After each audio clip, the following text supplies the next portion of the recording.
Ce TPE vous est proposé par Éléonore Zikri et Marie Sénez en classe de première ES.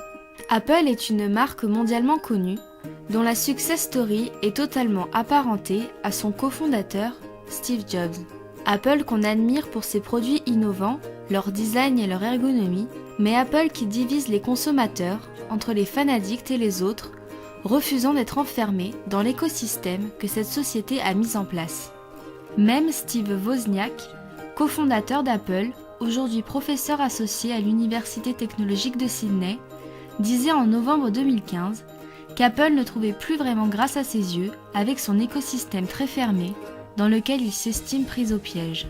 Ainsi, nous vous proposons, à travers ce TPE, de découvrir s'il est possible de dire que la stratégie de captation d'Apple sur le consommateur est devenue une volonté d'asservissement. Dans une première partie, nous découvrirons qu'Apple a développé une stratégie de captation de la clientèle au fil des années. Dans un second temps, nous apercevrons que cette stratégie est devenue une volonté d'asservissement de l'utilisateur. En revanche, dans une troisième partie, nous verrons que cette stratégie dépend tout de même du consommateur. Première partie, une stratégie de captation de la clientèle. Petit a, historique et comment Apple a développé une stratégie de création de la valeur. Apple est une société multinationale américaine fondée en avril 1976 à Cupertino, en Californie. Tout commence dans un garage de famille. 3 étudiants en informatique, Steve Jobs, Steve Wozniak et Ray Wayne, décident de créer un ordinateur de bureau pour faciliter le travail des entreprises. Outre l'Apple I, aux prémices de leur activité, le réel point d'entrée dans l'informatique de la firme est la sortie de l'Apple II en 1977.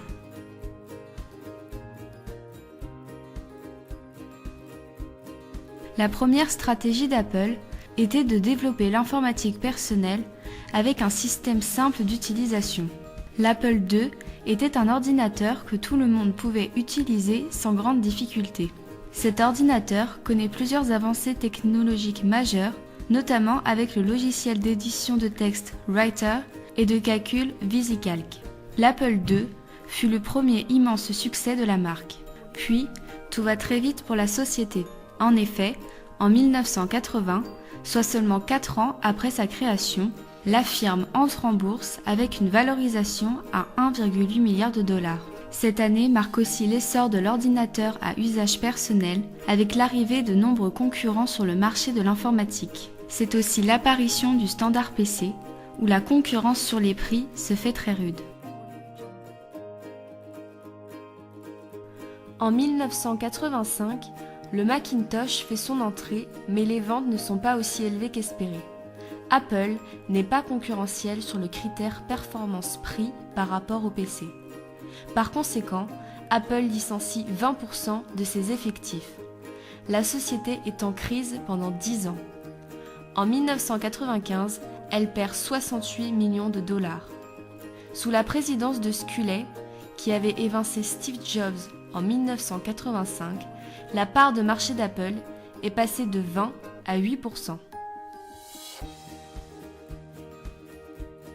Pendant ces années, le seul segment où Apple a conservé l'avantage sur ses concurrents est le segment des professions de haut niveau d'exigence graphique, comme les bureaux d'études, les cabinets d'architecture, le secteur de l'édition ou l'enseignement. En 1997, Steve Jobs réintègre Apple. Proche du dépôt de bilan, son dirigeant comprend qu'il faut se différencier des autres concurrents du marché. La société déploie donc de 1997 à 2006 une nouvelle stratégie basée sur un nouveau business model. En seulement 4 ans, Apple prend 3 virages qui marquent son entrée définitive dans le monde des géants électroniques grand public. La prééminence design, la diversification des marchés de l'entreprise. La marque veut faire de ses produits plus que de simples objets informatiques et souhaite se développer dans l'offre de services.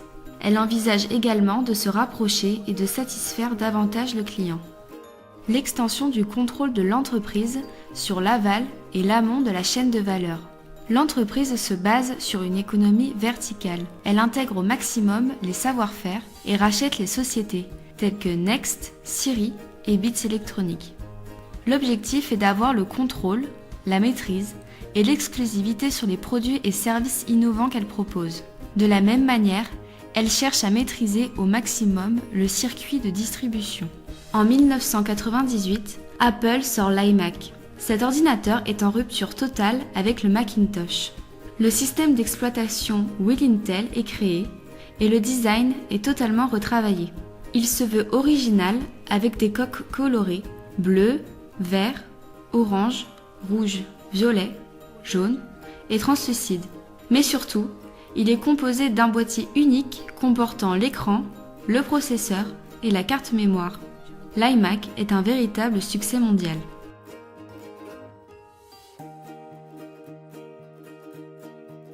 En un an, l'entreprise écoule plus de 2 millions de modèles. Le redressement financier d'Apple est spectaculaire et l'entreprise redevient bénéficiaire. Dès lors, Apple va devenir une société très profitable, maintenant des prix hauts et une forte marge brute. Cela permet à la société de toujours être proactive dans l'investissement financier en recherche et innovation, essentiel dans son activité. Mais Apple ne s'arrête pas là et profite de l'essor d'Internet pour créer sa propre boutique en ligne, apple.com. L'objectif est de nouer un meilleur dialogue et une meilleure confiance avec les utilisateurs. En 2001, la marque à la pomme élargit sa diversification sectorielle et se développe dans les services. Le site d'achat en ligne de musique numérique iTunes est créé. En parallèle, l'utilisateur découvre une nouvelle façon d'écouter de la musique avec le baladeur iPod. Le monde numérique est littéralement transformé. La même année, l'enseigne ouvre ses premiers Apple Store. Aujourd'hui, ces magasins se situent un peu partout à travers le globe et pas seulement dans les grandes métropoles mondiales. Ils sont un véritable succès puisque certaines enquêtes confirment la suprématie d'Apple sur le plan de satisfaction du consommateur. En effet, 98% d'entre eux recommandent le service après-vente de la marque.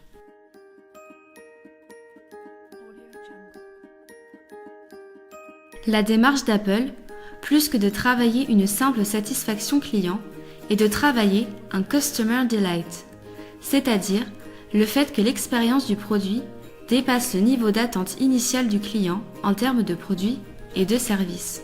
En 2007, le premier smartphone apparaît, l'iPhone. Ce petit boîtier révolutionnaire, véritable plateforme numérique, répond davantage à cette logique de business model avec le développement de nouveaux services encore plus improbables pour l'époque.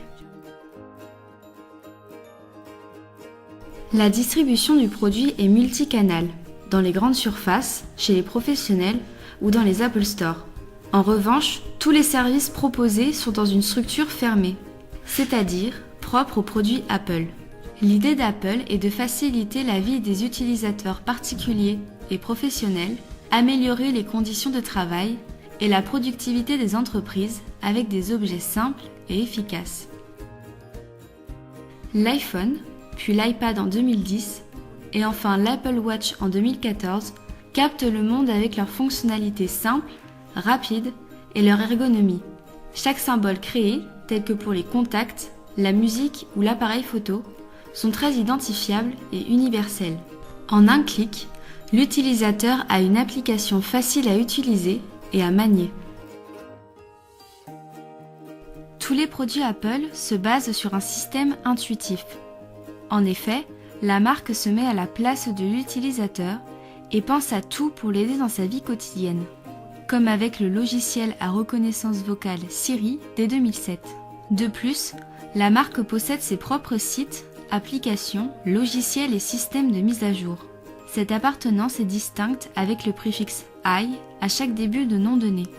Il existe par exemple iTunes, logiciel de lecture et de gestion de bibliothèques multimédia numériques, l'iCloud, stockage et partage de données de l'appareil photo sur un serveur internet, et iOS, mise à jour régulière pour sécuriser l'appareil. En résumé, Apple est passé d'un métier de développeur produit à un métier de développeur et distributeur de services et produits, comme par exemple avec la musique et les services en mobilité comme le GPS. De plus, l'entreprise propose de la valeur supérieure à celle de ses concurrents avec des innovations technologiques, un design de haute qualité, des solutions utiles et une facilité d'usage. De plus que la marque a structuré son offre en proposant des produits complémentaires, une rapidité d'introduction de nouveaux produits et dispose d'une image de leader. Tout cela passe par une stratégie marketing très étudiée et efficace qui fait référence. Petit b, une stratégie marketing remarquable. Malgré ses prix élevés et inabordables pour certains consommateurs, Apple, avec 12,5% de part de marché, est aujourd'hui le second plus gros vendeur de téléphones après le coréen Samsung qui capte 20% du marché. Elle bénéficie d'une image de marque très forte, de leader, attirant toute une communauté Apple. La marque réussit à vendre en masse et à attirer une clientèle multigénérationnelle. Mais pour atteindre ses objectifs, Apple mise beaucoup sur l'image de la marque et la communication de ses produits. Petit 1, le logo. Il est à l'image de la marque, simple et original et très reconnaissable. L'idée de la pomme n'a jamais changé mais évolué. En effet, suite à son retour à la tête de l'entreprise en 1997 et après les grandes difficultés financières dont nous avons parlé, Steve Jobs comprend que le logo a un rôle majeur dans les ventes et l'impact chez les utilisateurs. Cette situation génère ainsi une nouvelle modification du logo. Fini les couleurs vives et imposantes d'autrefois, désormais le logo est composé d'une seule et unique couleur monochrome sans effet de relief. Petit 2, la communication produit. Tout d'abord, chaque sortie de produit est précédée par une très grande effervescence sur les réseaux sociaux, les blogs, les journaux ou les sites spécialisés. Apple laisse donc courir les rumeurs pour créer le buzz et le désir des internautes. Chaque sortie de nouveaux produits est un événement, puisque aucune information officielle n'est divulguée avant la date de commercialisation. Elle pratique un marketing de la rareté qui consiste à rendre le consommateur accro à un produit venant d'arriver sur le marché. Les spots publicitaires de la marque se font rares sur nos écrans pour des questions de budget. En effet, diffuser la marque a un coût. En 2011, Apple avait déboursé près d'1 milliard de dollars en publicité, soit 939 millions d'euros. La principale exigence de la firme est de rester simple et original.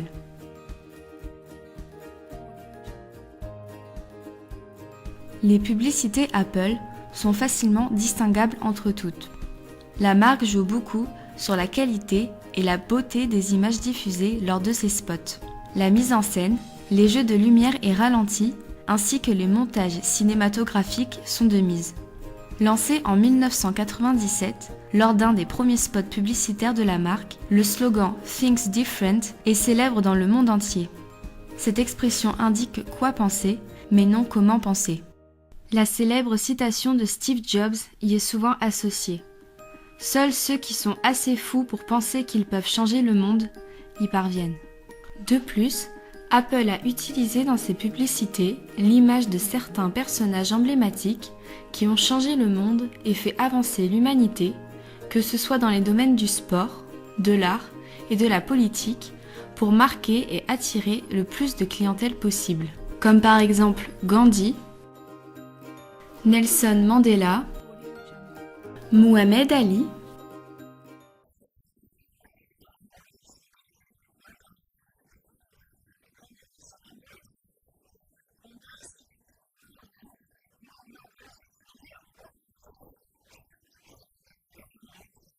Pablo Picasso,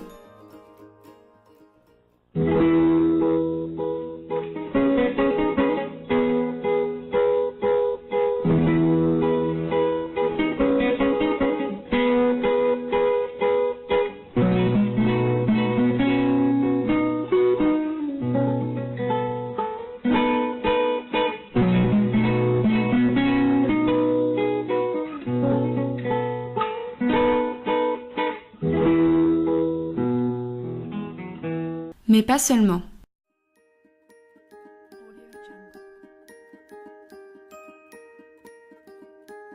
L'utilisation de personnalités connues n'a pas changé, même si le message a évolué avec le slogan Designed by Apple in California aujourd'hui.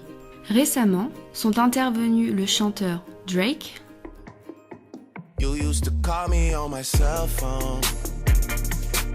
Late night when you need my love. Now we got problems, and I don't think we can solve them. You made a really deep cut, and baby now we got bad blood. Look what you've done. et la chanteuse Taylor Swift, In my mind saying it's gonna be alright, 'cause the players gonna play, play, play, play, play, and the haters gonna hate, hate, hate, hate, hate, baby. I'm just gonna shake, shake, shake, shake, shake, shake it off, shake it off. Yeah. Jumpin', jumpin', jumpin', them boys up to something. They just spent like 2 or 3 weeks out the country. Them boys up to something, they just not just bluffing. You don't have to call, I hit my wrist like Usher. Woo! Bitch. Jumpin', jumpin', jumpin', them boys up to something. I think I need some. ou encore l'acteur américain Jamie Foxx. Oh, right there. That right there. Oh, yeah. Hey, Siri, how do I look? Judging from your voice, I'd say you must be fairly attractive. Thanks. You got a crush on me. Enfin, Apple, contrairement aux autres concurrents de la téléphonie mobile, adopte une stratégie de monoproduit, c'est-à-dire qu'elle ne possède qu'une seule gamme de produits sur laquelle elle s'investit pleinement, tels que l'iPhone ou l'iPad. Cette politique monoproduit permet à la firme californienne de produire en masse et de réduire ses coûts de fabrication en achetant les mêmes composants et, grâce à un prix élevé, lui permettre d'obtenir des marges élevées. Concernant la politique prix, Apple prend notamment la main auprès des opérateurs et impose ses règles du jeu avec des contrats très stricts.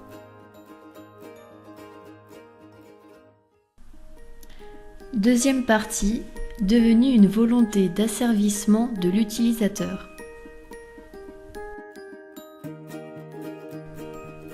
Petit a, un consommateur qui dépend de la marque.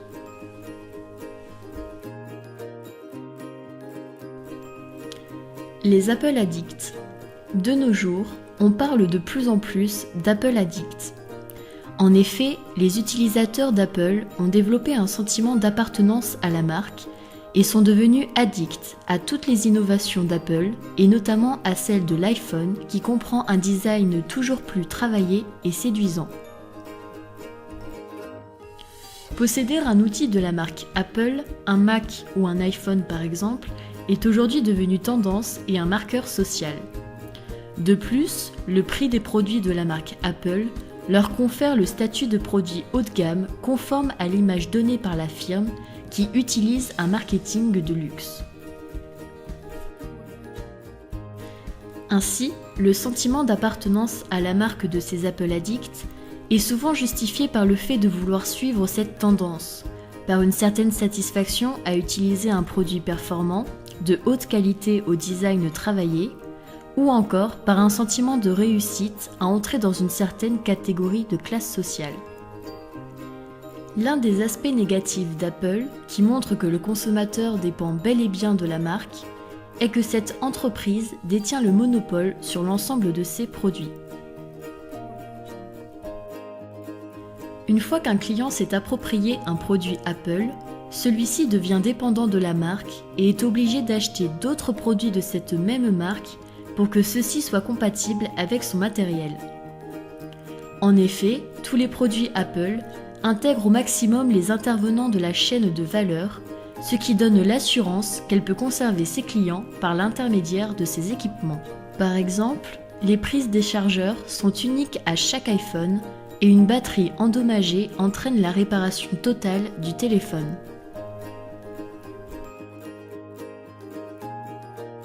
Petit b, une structure fermée. Apple est une structure fermée que ce soit d'un point de vue des locaux, des logiciels d'exploitation ou encore des informations communiquées sur la marque. En effet, il n'existe pas de logiciel tel que OpenOffice, Word ou autre chez Apple. Chaque innovation, amélioration de nouveaux produits ou mise à jour sont contrôlées et gérées par la société.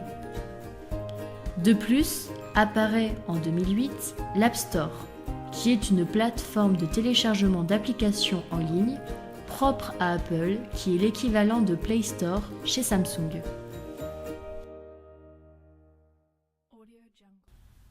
Cependant, avec ces systèmes d'exploitation et plateformes logicielles pour smartphones et tablettes, créés et utilisés exclusivement par Apple tels que l'iOS, le consommateur voit son utilisation encadrée dans des fonctionnalités précises et limitées. iOS évolue régulièrement et doit être compatible avec l'appareil pour être mis à jour au risque de renouvellement de produits. Dans un autre cas, si l'iOS apparaît et que l'utilisateur ne met pas à jour son appareil, celui-ci est bloqué et l'utilisateur est contraint d'accepter la mise à jour. Intervient ainsi le jailbreak, un processus qui permet de modifier iOS et de franchir les barrières et les sécurités mises en place par Apple. Grâce au jailbreak, les utilisateurs ajoutent des fonctionnalités non prévues nativement par Apple par l'intermédiaire de Cydia, qui est l'App Store pour un appareil jailbreaké, et ont ainsi un accès total à leur appareil.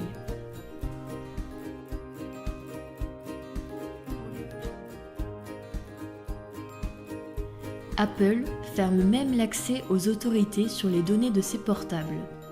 En effet, en 2016, selon un article de l'Alternative économique, le FBI souhaitait accéder aux données d'un téléphone de la marque Apple. Cependant, le fabricant de ce téléphone a refusé de livrer la clé numérique. Le FBI souhaitait également obtenir d'Apple qu'il modifie le système d'exploitation des iPhones et qu'il puisse contourner les mots de passe afin de déchiffrer des données cryptées. Tout cela fut impossible car Apple souhaite dans tous les domaines rester une structure fermée avec des appareils que même la firme gérant les comptes ne pourrait pas forcer. Petit c. Ils accusent les autres marques de plagier leurs modèles.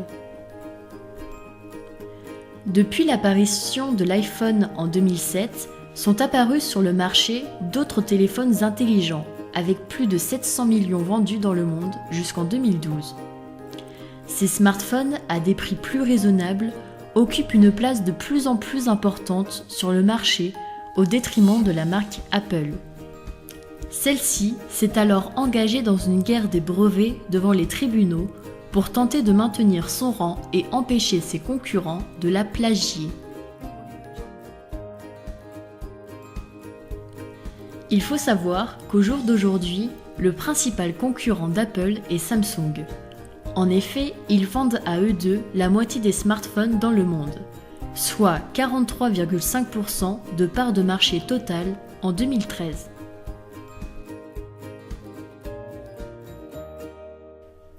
Cependant, en 2012, Apple accuse Samsung d'avoir violé 6 brevets pour des technologies présentes sur ses iPhones et iPad.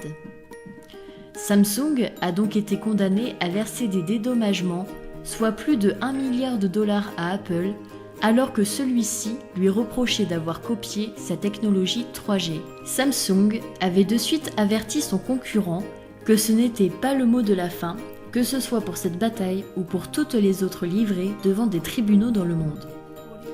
La guerre entre ces deux géants se poursuit toujours, d'autant plus que Samsung continue lui aussi à innover, mais cette fois-ci sans violation de brevet. Exemple avec l'apparition de l'écran incurvé en 2013.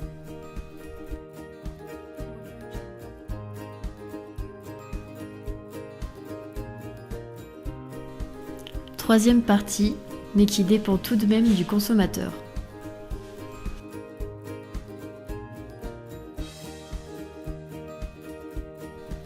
Petit a, les raisons de la résistance à la marque. Beaucoup de consommateurs et d'addicts du téléphone refusent d'être liés à une marque. Dans le cas de la marque Apple, les utilisateurs ne désirent pas devenir dépendants en étant contraints d'acheter seulement les équipements qui sont propres à cette marque. Nombreux sont ceux qui se tournent alors vers Samsung pour disposer d'appareils d'aussi bonne qualité à des prix inférieurs. De plus, une majorité de consommateurs n'est pas favorable au chargeur unique proposé par l'iPhone et valorise donc le chargeur universel de Samsung qui apporte un côté pratique pour l'utilisation du téléphone. Petit b, la concurrence. La concurrence sur le marché face à Apple est extrêmement présente, aussi bien sur le marché des smartphones, soit 80%, que sur celui des tablettes ou des ordinateurs. Google, qui a racheté Android en 2007, s'est également présenté comme un danger pour Apple. Un danger qui s'est amplifié suite à l'alliance de Google avec Samsung. La concurrence contre Apple est donc très rude, d'autant plus que beaucoup de clients s'orientent vers d'autres opérateurs, et la marque doit sans cesse innover ainsi que prendre des risques pour garder une certaine domination sur les marchés. Avec le Galaxy chez Samsung, le Coréen était devenu leader en 2012 et a ainsi réussi à évincer Apple du marché des smartphones en proposant des produits à meilleur marché. Apple doit donc dépenser plus pour ses innovations et baisser ses prix pour résister à Samsung.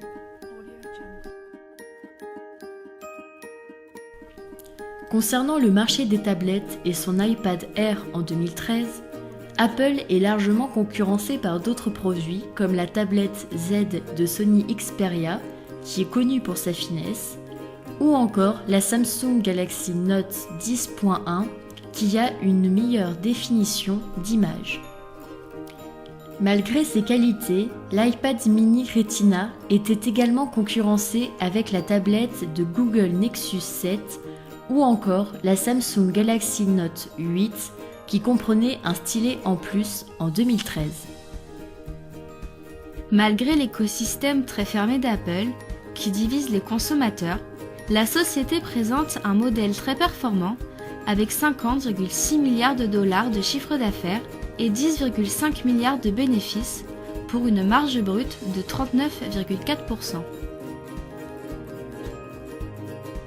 Ce bilan 2016 remarquable est principalement obtenu grâce à une stratégie de captation du consommateur chez Apple qui se montre essentielle et qui s'opère par l'intermédiaire du marketing et d'un modèle de création de la valeur. Comme nous l'avons vu, tous les services d'Apple sont développés pour générer du profit, mais la marque s'efforce surtout d'attacher les utilisateurs aux équipements et logiciels Apple afin de les fidéliser. Apple a donc bel et bien la volonté d'asservir sa clientèle dans le but de la conserver, mais celle-ci dépend tout de même du choix du consommateur.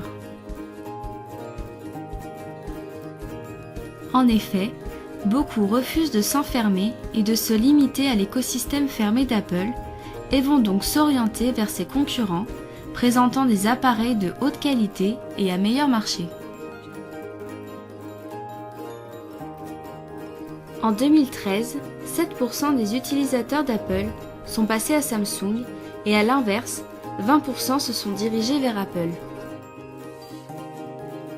La marque à la pomme a donc pour le moment un bel avenir devant elle, mais il serait intéressant de se demander quelles sont encore les perspectives de développement d'Apple à court et à moyen terme.